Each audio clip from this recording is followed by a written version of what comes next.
17 ఏళ్ల అహ్మదాబాద్ కుర్రాడు వర్షిల్ షా గుజరాత్ 12వ తరగతి పరీక్షల్లో 99.99 మార్కులు సాధించి టాపర్గా నిలిచాడు. ఇలాంటి పరిస్థితుల్లో ఎవరైనా మరింత ఉన్నత చదువులు చదివి పెద్ద పెద్ద ఉద్యోగాలు సంపాదించాలని ఆరాటపడతారు. అయితే వర్షిల్ మాత్రం సన్యాసం స్వీకరించి అందరినీ ఆశ్చర్యానికి గురిచేశాడు. తన నిర్ణయంపై మీడియాతో మాట్లాడుతూ అత్యధిక మార్కులు సాధించినప్పటికీ అందరిలాగా భూ సంబంధమైన ఆస్తులు సంపాదించడం నాకు ఇష్టం లేదు. ఆత్మశాంతి, శాశ్వతమైన ఆనందం సంపాదించడమే నా లక్ష్యం.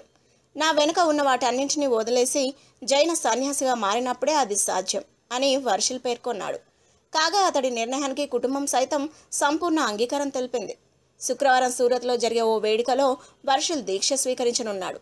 వర్షిల్తో పాటు అతడి సోదరి జైనిని కూడా బాల్యం నుంచి అత్యంత నిరాడంబరంగా పెంచారని, ఆ కుటుంబానికి ఆధ్యాత్మిక భావాలు ఎక్కువని స్థానికులు చెబుతున్నారు. జైన మత సిద్ధాంతాల ప్రకారం జీవదయను పాటించడం వీరికి నేర్పించినట్టు తెలిపారు. జీవులకు ఇబ్బంది కలగకుండా వర్షిల్ షా ఇంట్లో విద్యుత్ వాడకం కూడా చాలా తక్కువగా ఉపయోగిస్తారు. ఆయన తండ్రి ప్రభుత్వ ఉద్యోగి అయినప్పటికీ ఇంట్లో కనీసం టీవీ, రిఫ్రిజిరేటర్ వంటివి కూడా లేకపోవడం విశేషం. If you like the video, please like us and subscribe Tollywood Nagar.